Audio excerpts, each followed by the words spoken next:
All right, hello everyone, and welcome to another autopsy. We're gonna cut this one open. I'm gonna pull it open with my fists. Just gonna pull the guts out and Should say, I use some like really "What gross is sound this? effects? What is this? What have you done?" Kill me. Okay, so last you week, madman. last week we talked about the first 5 minutes of the episode. Are the autopsies gonna be a week apart? They are gonna be a week apart. Oh, okay. Even if the second one comes out before these 3 autopsies come out? It won't. Oh, it's gonna be that long, huh? It's taking me time. Yeah. Oh, okay. I don't know when it's gonna come Gotcha. out, but it's not gonna be weekly, so we're okay. But not even in 3 weeks? I don't know. Okay. I don't know. I'm not gonna commit. Well, We're recording it. that's why I think it's the funny that you're week of committing the episode 1 release. autopsy week to weekly, but Yeah, not, who cares? We're breaking it down. It's not like Okay. the story's just progressing. We're just having more stuff to talk about. Okay, sounds good. Sounds good. I don't have to be that linear. It's fine. Okay, fine, yeah. It's like 2 shows. Okay, So yeah, this yeah. one's going more slowly. Okay. Gotcha. Okay. So we're gonna start chewing on another portion of the first part. You told me before we started recording that you have a question about the Realm of Soul still. I haven't. But it pertains. You want to get to the gnomes. It pertains, and through the gnomes. That's my question. Okay. So it is a purely cognitive realm, the realm of soul. Like it's not physical. Correct. But Joshua attacked seemingly physically, or at least it looked physically, attacked Terra and effectively hurt him Yeah. in the realm of soul. Yeah. Is that the only place he could have done that? Was he waiting for an opportunity for Terra to show up there so that he could go there and attack? Because if they both exist there all the time, why hasn't he done that before? So that's a good question. Here's what I'll say. In terms of the attack itself, Okay. it is a cognitive attack for sure. Yes. His His mind attacked Terra Soul's mind. Here's the thing, though. The through line of the physical realm and the cognitive realm in my world building is the being soul. Like, is kind of whatever you want to imagine that is. Like the ember light, her sense of their self, life force. Yeah. Their life force is what kind of binds those two realms. So, when Terra Soul kills Justin, we see the light go out. Yes. And that's happening in both realities. Yes. So he's actively impacting the essence of himself. Yes. The realm of soul is not inconsequential in terms of action. Correct. It's not imaginary. Yeah. And so you guys, the same kind of physical pressure that the 4 of you were experiencing in the realm of soul is the same kind of aggression that Joshua beset upon Terra Soul. Except it was in more, the form of a more spear. intense. Instead of this invisible way force. more aggressive. Okay. Yeah. But why hasn't he done it? Because he was trying to, if he knew that, because he was trying to kill Cypress Cantor, we knew that from the get-go. Yeah, we know a couple things about Joshua. We know that he does not like probably the elves. The elves of Fairhaven for sure. And he was trying to kill Cypress Cantor. He's endured hundreds and hundreds of years of torture. So we know at some point he was teamed up with Terra Soul. Well, because Terra Soul made him the will and awoke him, probably, and most likely helped him or caused him to become immortal. Possibly, or maybe he found him after he was immortal. I don't know. We don't know. Anyway. We're leaving that up. Okay, we don't know that yet. I know, but we're leaving it up. Gotcha. We don't know that yet. We're not meant to know that yet. But why hasn't he done it before? Why hasn't he attacked Terra Soul before in that realm? That's a good question.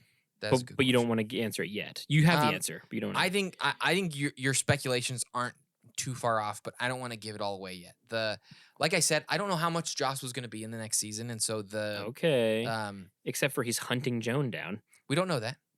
Oberon says that. Oberon said that Joshua would want the orb. He'll be coming for it, is what he said. Yeah. Yeah, that sounds ominous and certain. It doesn't mean that Joshua knows that she has it. Okay. So okay. He didn't say she'll be coming for you. So he may be looking for Jimmy's orb, but doesn't know who has it. Correct. Interesting. Correct. Okay. He told her to be wary, just to watch her back. Yeah. Okay. Gotcha. Okay. So we understand that. Then, in the cognitive realm, another portal opens up to a physical realm. Correct. being the Gnome Island, a workshop in the Gnome Island. Mm-hmm. Through that portal, Mm-hmm. a physical Terry Turducken Correct. throws a physical Boom Boom Correct. into a cognitive realm.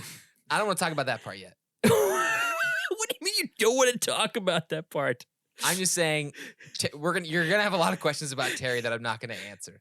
Okay, well, I'm gonna ask him anyway because Okay. if I don't, I'm gonna kick myself. Okay, so that happened, but you're not gonna explain it yet, and that's I accept. Other that. than that, it did happen. Correct. It did happen. How I'm describing it did happen that way. Correct. Okay, somehow he hit a metaphysical being in a metaphysical realm with a physical weapon through a portal that connected the metaphysical realm to the physical realm. It cut through the soul. It cut through the soul. And then he threw that Boom Boom through the cut. Mm-hmm. Okay. Wow. And then it came back. Yeah, that's what it does. Oh, yeah, that's what it does. yeah, sure. Okay. Maybe it was made in the heart of a star. Who knows? It's becoming more fantastical every moment. That you remember that. Yeah. Forged in the heart of a dying star. You remember? Oh, he's such a cool He dude. told us that on the shore when he Yeah. delivered Joan's goat. Yes, I wrote that. That was back Okay. when I wrote I character listened to dialogue. it. That was like, yeah.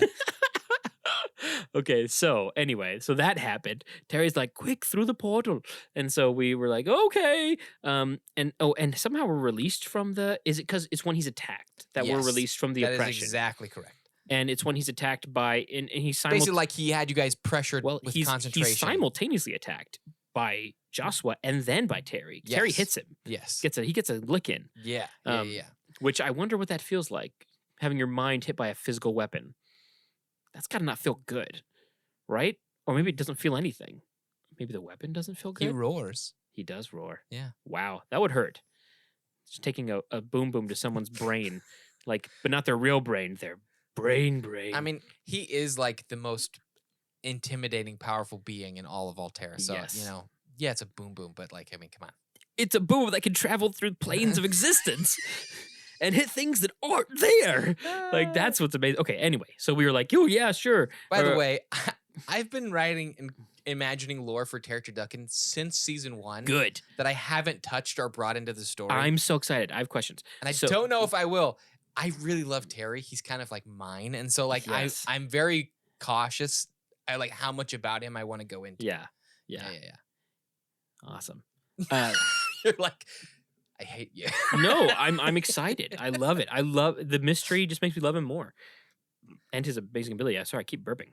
There are things I planned in season 1 that have died. You know what I mean? That that ideas I let changed go and- of because of you guys, because of the players more than anything. Yeah. Like what you guys decided to make important and not important. Yeah. Mhm. Like honestly, Terry was just a funny character. You named him Terry Turducken. I named him Terry Turducken, and I Yeah. thought it would be funny if a failure of a hero was who you guys had to save from the gnomes. Yeah. But his personality became so incredible that in just the conversations that I just was like, I can't let this go. Well, We've gotta. You and guys be- enjoyed it too And much. we learned he was a hero before we even met him because he Yeah. helped Joan fight that spider titan on the Gnome Island. that was when I was letting him Yeah. become a bit Yes. of the lore. I Yes. was letting the lore become canon. Yeah, I loved it so much. Yeah. Anyway, love of Terry aside, we It follow him. was more fun to me if he was actually. We kind of say, cool forget and- Relnor. We follow him through the portal.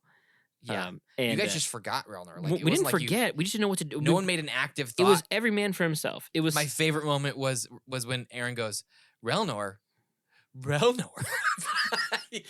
that was Winnie. Yeah. The imminent Yeah. threat to self was so potent for all of you that really you didn't have the capacity to be aware of each other. There's a point in The Hobbit where they're escaping the orcs or the goblins from the Misty Mountains. Yeah. And Bilbo gets left behind. And that's when he finds the ring and meets Golem and escapes by himself. Yes. But after he gets out, Gandalf's like, "Why'd you drop him, Dory or Nori? I don't remember which one it was." And he's like, "You can't blame me. We were running in the dark. You were swinging your sword. You almost took my head off." And it's like there's a lot going on. Yeah, He's like, "You said follow me, everybody, and we all should have followed." So I feel like that's kind of what happened. Kind of on Bilbo there. Yeah. Yeah. So Oh, gosh. It's very real. It's very real. Yeah, it's very much. It was chaos, and Oh, like yeah. someone's like, "Follow me," and we're like, "Okay." So we got out. Anyway, we get out there. We get to the Gnome Island. We escape from what seems like imminent danger in the moment. We're still kind of reeling. We're like, "Holy crap! Justin's dead. Terry, what are we gonna do? Oh my gosh! Hi, Truffle Bundle.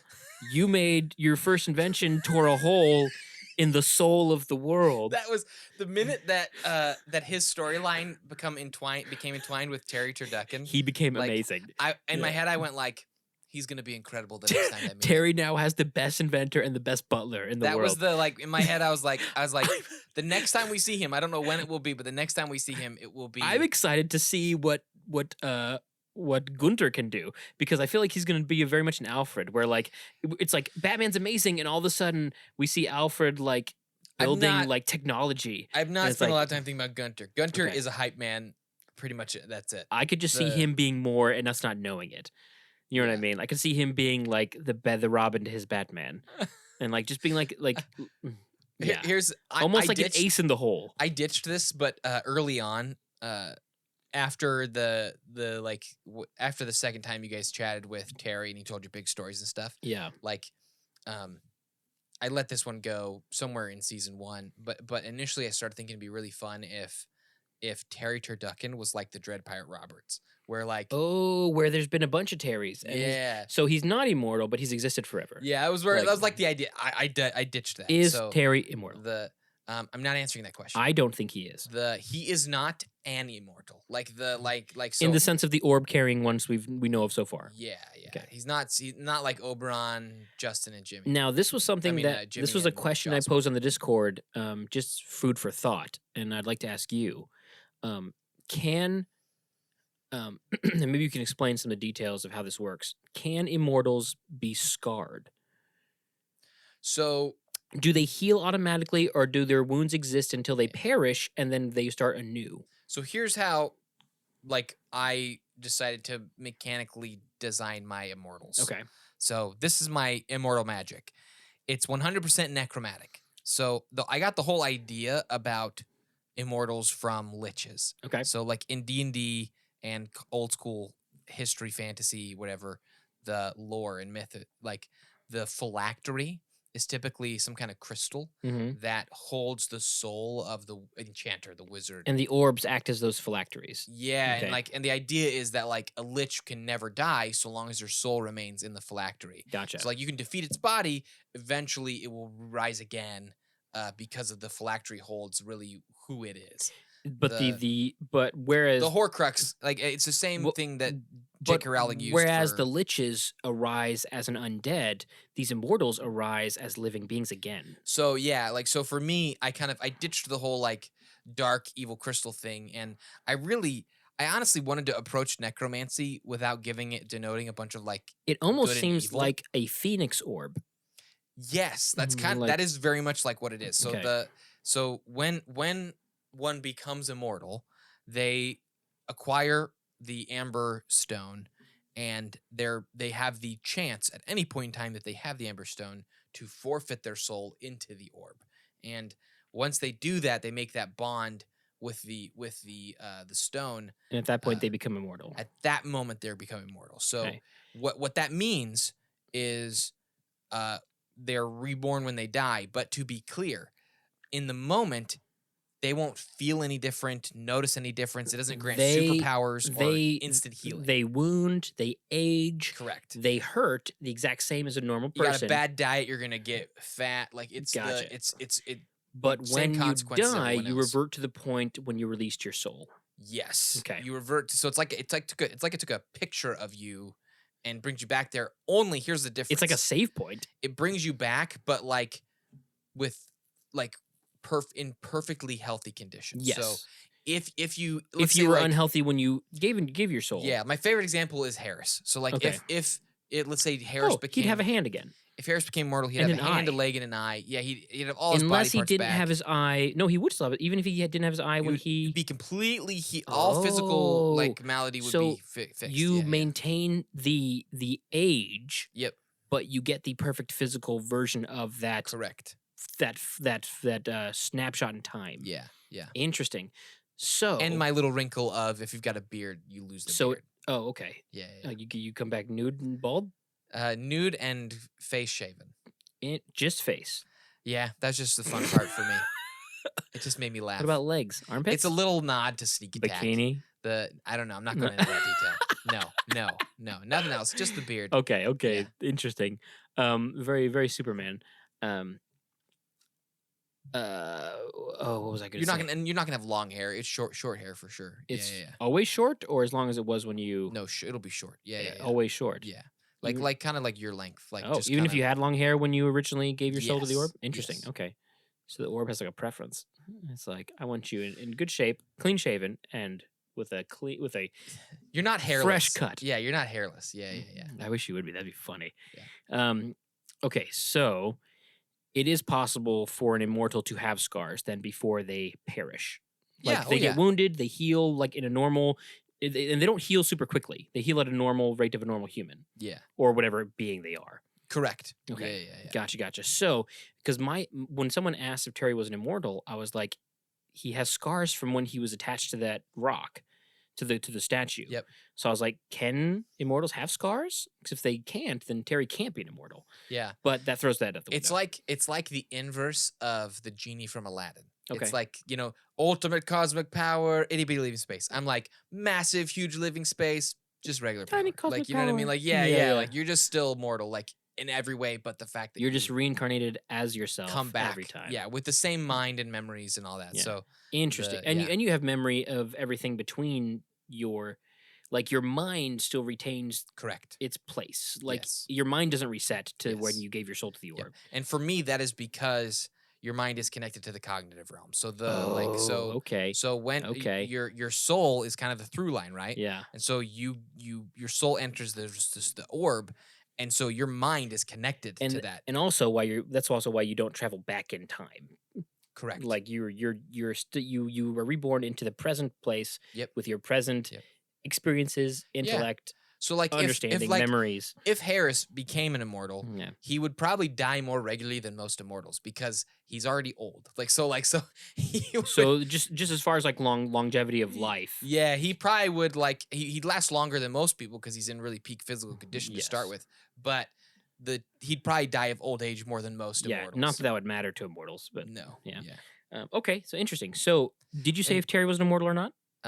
Or do you want to leave that open-ended? I didn't say definitively. Okay. I just said he's not. If he is, it's not what Joshua and Jimmy are. Oh, okay. He doesn't have an amber orb. Okay, gotcha. And his scars are his scar. Like he does have marks. Yes. Okay, so. Oh gosh, yeah, this is taking a while. I'm glad we did this in a second part. Yeah. Okay, so Truffle bundle made the machine. What are those green crystals that act as a one-off energy source? Yeah. So that is something I've been developing slowly on the side. There's a couple. I'm trying to think here. There's a few things.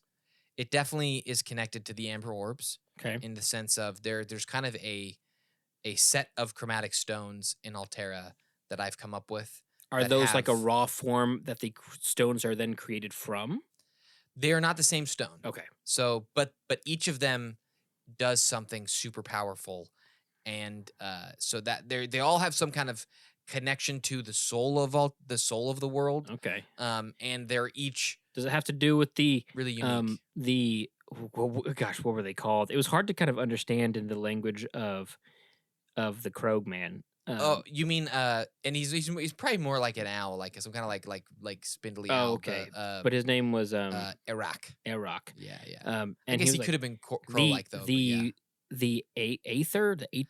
Yeah, so the Auld and the Auld and the Aether, and then the So to explain it in not an old bird's voice, it's they're at the very beginning of everything.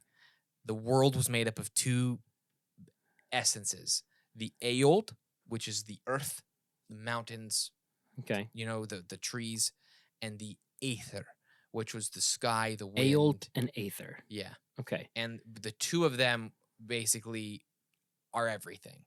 and the they're not beings; they're material. they're Or I really don't know how to say, like, I think being is too small. okay, So like they are presences. Like Okay. they are kind of like essences of cosmic building blocks. yeah, Okay. yeah. That maybe they have like identity, maybe not. So I haven't Yeah. really decided. We don't know if we don't know if there's any kind of personality behind them. And I don't know that I'll ever even if I do decide personally, I don't know that I'll ever feel like it needs to be articulated. Gotcha. Ultimately though, two beings, actual beings, came into existence from the What were their Aeol. names? So it was Dragon and Erdon. Dragon and Erdon came into existence from the Aeold, which is the Earth. The Aether does not bring being. Into Okay, the world. gotcha. So that never happens. Okay. But yeah. And those two beings shaped the Aeold into the world. The Aeold created the Dragon and the Erdon, but the Aeold and the Aether both kind of shaped those two beings, and from those two beings, all beings came. Oh, okay. Gotcha. Okay, that's weird. And I'm not saying like they replicated like cells. You could say they made the keepers, they made whatever made the keepers. They made the beings. You know what I mean? Yeah. So yeah, it's like I'm not saying they were literally just two people. No, because they're not humans. They're something else other than everything. I mean, the Erden. Huh? What? What? Huh? What do you mean the Erden? The Erden are humans. Yeah. So humans made the keepers? I didn't say that. You said the Erden. I said they're not humans, and you said the Erden. Well, I made some. I feel like you're saying. I feel like you're having a different conversation than what I'm having. I don't know how that relates. The two beings. I'm gonna say one more time. Okay. The two beings made by the Aeold. Yeah, made everything. And their names are what they were called. Dragon and Erdon. Erdon. Oh, Erden. Yeah. Erdon. Yeah. So one was human, one was a dragon. Yeah. Dragon and Erdon. Dragon and Erden. I'm really proud that wasn't obvious. Not to me. I bet somebody in the Discord. I thought it was insanely obvious. Nope. When I listened to, well, here's the thing. I couldn't understand what that second bird was saying. I loved that. That was the personal. Like, so I thought it was way too on the nose. So I thought it was way too on the nose. So I intentionally was happy that it was in a gurgly bird voice. And I'm being frustrated and unfair. I could understand the bird perfectly. I didn't understand the new names he was introducing. Yeah. Like, I mean, I was like, and I was like, I was like, I don't know what he's saying. Yeah, basically. Yeah. Okay. Wow. Okay, so he made dragons and humans. Everything diverged from there. From dragons and humans. Yeah. Wow. Humans are more important than I thought. Which isn't that always the way? We love to make ourselves important. But yeah. I think they're looked at. I think the humans are really good. Which is interesting because the humans existed outside of the garden. They did. Yeah. I have made in my world humans are the least powerful of any species. But are they the most untouched from their original form? But yeah, and the other thing for me is that they are. I want to make it clear that like just because they aren't the most innately powerful does not mean that they're not of value in the world. So here's the thing. Yeah. If Dragon, if keepers are the most closely related to Dragon, are humans most closely related to Erdon? Like are they like almost like one for one like image of? I think there's two facets to that personally. Okay. I think that there's the technical aspect. Okay. And then the for lack of a better term, like the soul aspect. Okay. Where like I like Iraq kind of poses to Joan like, what do you want to be? Do you want to be ageless like the mountains with a fire in your heart? Like the Dragon? Or do you want to be changing as the seasons? Like the Erdon. Yeah. Interesting. I didn't make the connection. Okay. So I think there is a technical aspect. Yes. The human species in Altera are much more directly descended from the Erdon. So the immortals are closer to Dragon than Erdon. But in essence, yes. Oh, okay. The Dragon, long lived. immortal, more powerful. Yeah, Okay. that's so to me. There's like those two aspects where The it's like, Dragon yeah. also have a unique ability to manipulate Altera in general. Well, and in the ancient times, everybody did. Even the Urdon?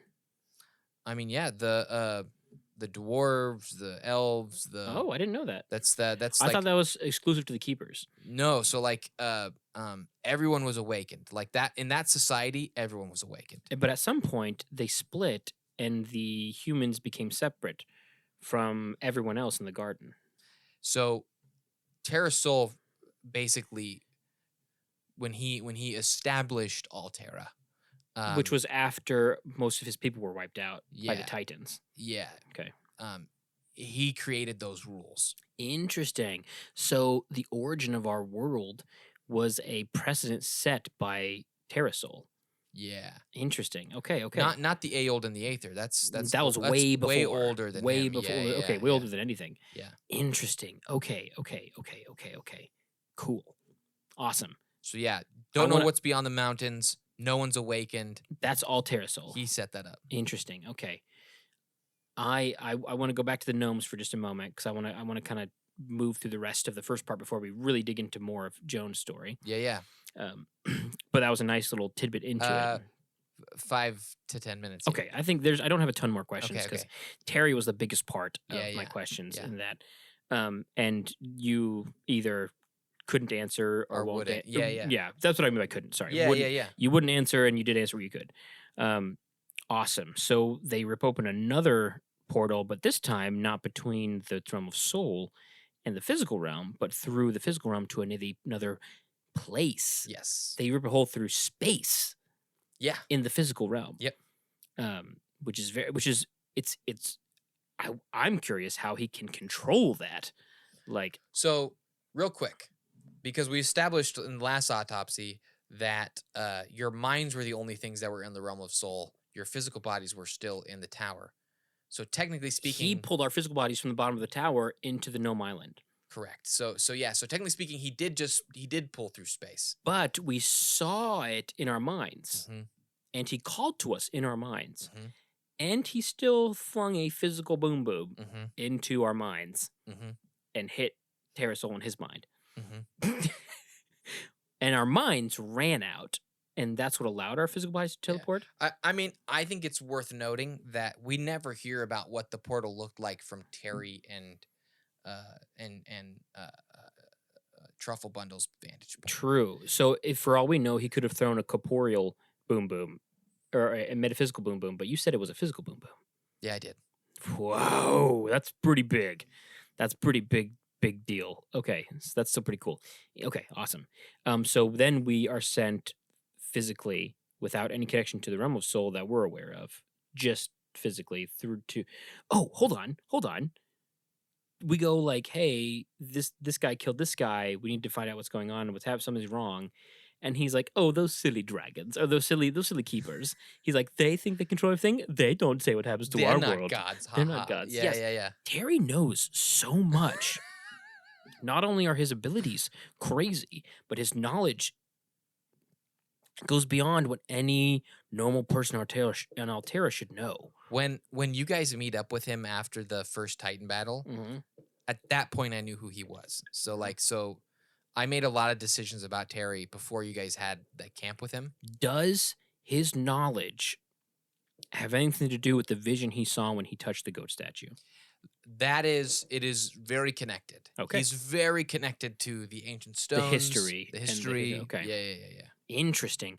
This is so intriguing, and even though I'm not getting answers, I'm loving this. It's like I'm not giving you answers, but I am kind of like fine tuning the theorizing. Okay. Like I'm giving you a thinner funnel to absolutely come up with ideas. Absolutely. Okay. Cool. That was my last Terry question, I think. Okay. He does join us for the war, which is pretty exciting. Oh yeah. Everybody's there. Was he going to join us always, or just because I asked him? Oh no, he was going to join. Good. Okay. So then we teleport to our golems and Bertul. Yeah. Who you almost call Bordeaux. I don't. There's a long pause. Just because I speak stutteringly sometimes doesn't mean that I was gonna. And you meet Bertul. Yeah. I had to remember his That's name. not a stutter. That's a long pause. Not a different name. I just had to remember his name. Okay, Like, gotcha. I knew he wasn't Bordeaux. Yeah, I just had to remember sure. what was the other B name that I made up. What's the other name that's not Bordeaux's name? Yeah. So we remembered him, which was great. Good for he should feel very lucky that we remembered him in episode 1 of season 3. He doesn't care. Oh, okay, awesome. He's there to help and look out for. He's an invested though. He was worried about us. He didn't know what was going on. 100%. Okay. So we get there. We see armies coming. Apparently, the plan for the elves to usurp and take power, and then combine armies and march on Alestria worked. So the plan was for the remnants of the Four Kingdoms Alliance. Yes. The idea that they were going to help the son of the current leader of overthrow the elves of Fairhaven. The elves of Fairhaven. Yeah. And they did that apparently. Yeah. Apparently it worked. Yep. And they so freed now Fairhaven. And Fairhaven kept their promise, and they're marching with them. Yeah, because Winnie was worried that he would betray them. The prince and his elven army. Yeah, so like there was an elven army that was defeated, but the elven army that he was with him, which was made up of, so there's 3 families of elves in Fairhaven. One of them is,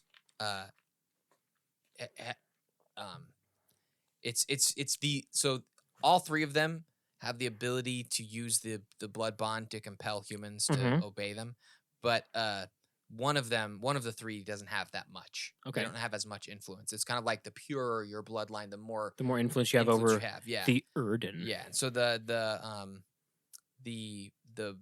I think I call them the Voss. They have the most influence over people. Okay. But the group that was working with the prince were not that. They were one of the lesser influential families. And so they've been fighting for the humans like on a political level. Even though the prince seemed kind of douchey. Yeah, he is. Like for him it's a bid for power very blatantly, but it comes with the freedom of other people. So like that's what they're kind of I was going to say the objectives are aligned for the time being. He's realized that in the current structure of things, he's not going to ever become king. His father's going to hold on to power. And so the freedom of humans is a means to an end, not a moral which I feel like is a really great illustration for politics. Like it's just 100%. It's like you just got to hope that there's some crooked person that wants that to does the right things for the wrong reasons. Yeah, because everything's for the wrong reasons. Yeah, I agree with you 100%. So for at that moment, his kind of terrible lust for power aligned with the need for freedom for what's her name? The current leader of the Tweelia took advantage of that pretty well. Oh yeah, like I'm glad that we. She's not like a war hero, but she's a strategic genius. She's a tactical magician. Yes. When she was in Lestrade, she commanded a fleet. She wasn't just a ship captain. And I think that the Four Kingdoms rebellion needed a mind to orchestrate it. Yep. More than a warrior to lead the charge. Yes, I agree. So I feel like that was a good choice, and I'm glad that what Rona did worked out the way it did. Because I feel like favorite moments season 2. I feel like they needed her more than the other guy. That's one of my favorite things to go back and listen to is when you do a vocal double take. Like you guys are all like, Harris is our guy, and then Eric's like, actually, I think we need it, and you're like, whoa, hold up. Hey, what? Yeah, Rona says what now? It's like the record like, yeah. Huh? What? It's so great, and listen, Eric, we dogged him so much. What you talking about, Rona? In the big autopsy, but I'm not gonna lie. He's a fantastic role player. Oh, he is. He's great. He's so internal with it, and that was one of those beautiful moments we got to like hear it. In fact, you could say out of the 4 of us, he has contributed more to the story as a whole in terms of big decisions than the rest of us. Except for maybe Winnie, who has provided a lot of really fun individual encounters that we wouldn't have gotten otherwise. I think all 4 of you have had incredible impact on the story. I know. I don't think you can downplay it. Maybe I'm not downplaying. I'm just saying Relnor has been a real mover in terms of like the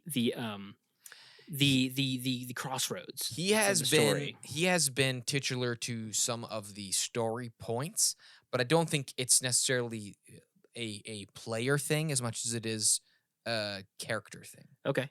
Does that make sense? Yeah. So he's the son of a dead high captain. Like you know what I mean? Like I just love the decisions he makes. I love what it does to the story. I think Eric's great. And what's awesome is in his one-off 6 years later, Mhm. he gives a whole heroic speech, and it's great. It's classic Yeah. Eric Relnor. Yeah. It turned out so great. So I think that might be the next one. I'm not sure yet. But Do you want to give a hint as to where he goes or what he does? Or well, no, I can't say. I can't say. Okay, gotcha. I was Yeah. just curious. He's fighting evil. I knew with all of you guys, the one of the four of you that their one-off thing had to be a fight was Eric. I was it's one-on-one.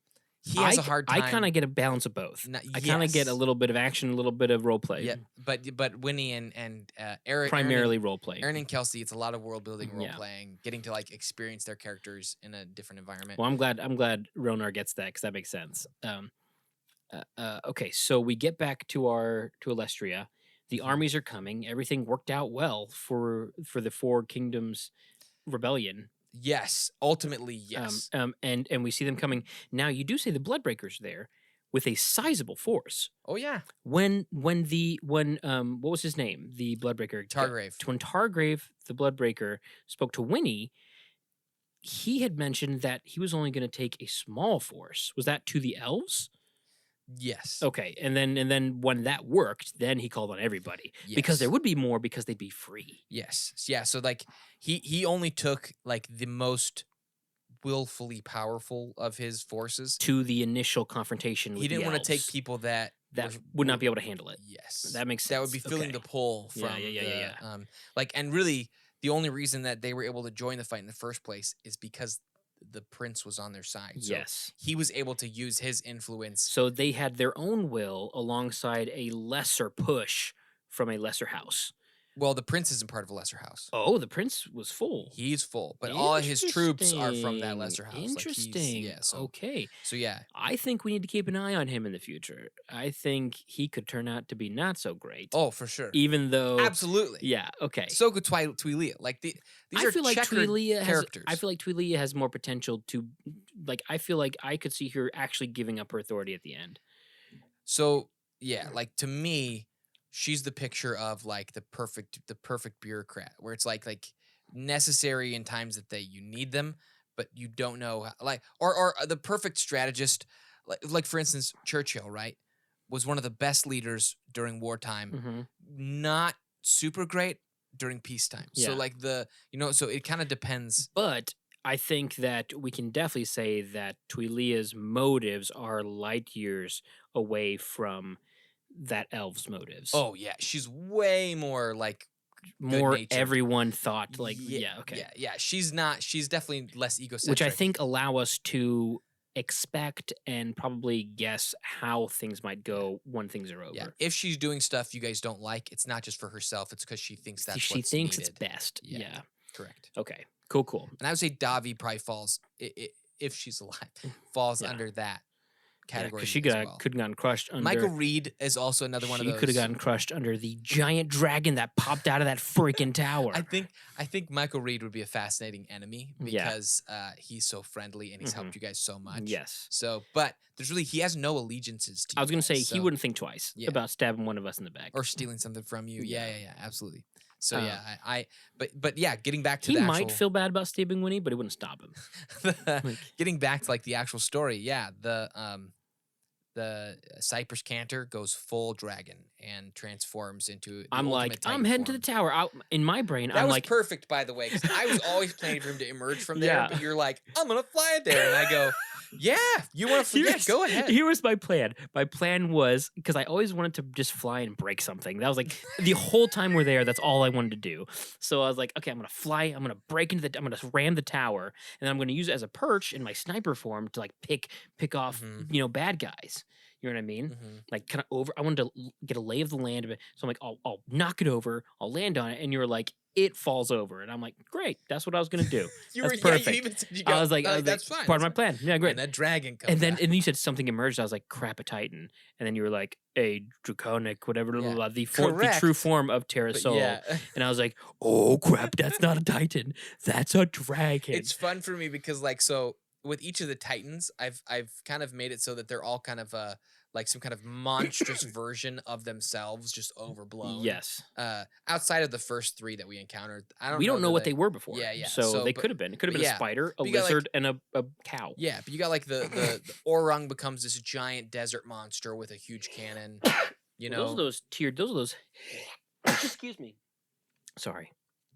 But so for me, what's fun is like, I don't know that I actually envision my world having literal dragons, but I really like the idea that the only way a dragon happened is through this kind of like malformed version of a keeper. So that's not his true form. That's his Titan form. Yeah. Oh crap! I don't think I ever made that connection. Yeah. You may have explained that when we were playing, and I missed it. So like, I like the idea that dragons have never really existed like that. So that's just like a monstrous keeper. A keeper that. And here's the thing. So he did it to himself. So he was in a bad place. That was probably a last-ditch effort. 100%. So I think the attack from Joshua was pretty big deal. That was story-driven because, I needed him to get hurt enough to need to transform. So, by the way, a couple things happen. I'll never explain this, really, but you hear a loud clapping sound in the realm of soul before you hear Do you say that? Portal. Okay. There's a loud crack. And so Joshua shows up, a loud crack happens, the portal opens. I guess I thought there was a connection between that and the portal. Those are 3 separate events. What's the crack? I'm not telling you. But you'll never tell? I don't know that I ever will. Why would you? But why would you not tell us if you're never going to tell us? It's something else. It's something else that's happening in the world. But it would give away something if you told us? I think so. Okay. But someday you'll tell us. Correct. Okay. Sure, yeah. Guys, I'll tell someday. Remind me. It doesn't really impact Remind me of the last autopsy of season 3 to ask Josh about the crack. Ask Josh about the crack of the realm of soul. The crack of the world. Yeah, the crack of the world. We're going to get deep into that crack, and we're going to find out what it is. It has to do with the patron games, but yeah. Okay, cool. Interesting. It's part of the other stuff's happening in the world. How are we doing on time? We're at time. Okay, I'm real quick. I'm just going to say, and then some of the dwarves, not all the dwarves, some of the dwarves start turning into titans. Correct. I think in the Discord, some people were like, all the dwarves? But you specifically say like some, you may not say some, but the way you say it makes me think not all of them are. Some of them are. That's scary. Like one of the things, I do think we will learn about this in season 3, but it's a fun thing to just seed in anybody who's listening. One of the things they were doing in the White Tower was trying to figure out, because becoming a Titan is 100% an act of will. A creature will not become a Titan, but through its decision to surrender itself to Terra Sol. To a keeper. Yeah, to Terra Sol specifically. To Terra Sol specifically. Yeah. Gotcha. With a specific set of runes that was devised by Artemis. Gotcha. So Artemis created the blueprints, but Terra Sol is kind of the power that allows that stuff to happen. Gotcha. It's a combination of awakening and being transmuted basically into a being that have power. So your soul is being affected. It's an unleashing of your innate just capacity. Okay. Into something monstrous. So the dwarves that are transforming, that's because they chose to do that. Yeah. So so the reason not They're all of them, like, we want to be amazing warriors. Like correct. These are sold out. They decided this is what I want to do. Stronger, sign me up. They might have brands like the Erden that so you guys they may be fought. inflicting them as they go, or they may have had it all the time and they just now gave. I think the best version of it, in my opinion, is the handheld brand that the Erden that you guys fought in Kazkarrig. He used it on himself but didn't transform. To me that's just like the most like fast way to get it done. It's kind of a very utilitarian way to do it. But I wonder who gave that order. So do you think it was Twin Step, or do you think it was Vast? Or do you think it was? I think they've always known. I think they've known if there's an attack, brand yourself. Yep. And they wouldn't transform unless Terra Sol wanted it to happen. I mean, at that point, the dragon had blown through the tower. I think anybody looking for a signal, that's the signal. Gotcha. So they pretty much were ready to go. Gotcha.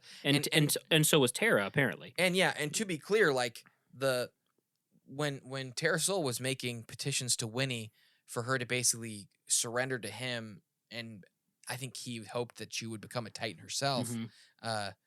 That was in her mind from him. So there's a very real possibility that he's communicating. He's saying He's to like, his forces, now's the time. yeah, surrender your Yeah. power, turn into a Titan. Okay. But one of the things that they were researching in the White Tower was how to forcibly transform. Interesting. Was that what they were doing to Davi? Yes. The guy you guys fought was one of the Inquisitors that like was leading up the efforts. I'm so glad we killed him. To basically forcibly turn people into Yeah. Titans. And one of the players, this was really fun for me, and so I'm sorry this is going a little long. You're right. One of the players in the patron games played a character who had been one of the subjects in the White Tower. And so like he has like one of his arms and like part of his face is wrapped in cloth. Yeah. And there's a real give and take to it. Like if he gives in to the what's been done to him, he gets like extra strong. Oh, you know what that makes me starts to kind of encroach. That makes me think of the cursed mark from kind Naruto. of lycanthropic. And so the does that you hear what I said? Oh yeah. Very much. Okay, yeah. okay, We based it mechanically, I think, on like werewolves. Okay. The like lycanthropy. Yeah. So but the way it works out flavorfully is much different. Gotcha. Okay. Rather than turning into a werewolf, it's like you start to tighten up. He titanizes. Yeah. So, and that's what makes me think of. And what a cool NPC! What a cool player character! It was just. It was a bummer because he had to step out, but that character had a deep impact on me in the story, and so very much that's like there are beings like that out there. What if Davi's become a Titan?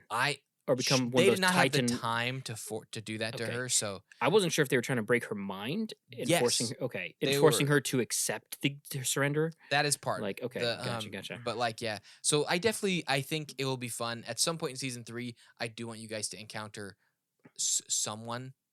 Like that. Yeah. But I don't know. Maybe you could ask him permission to bring his character back on your terms, like.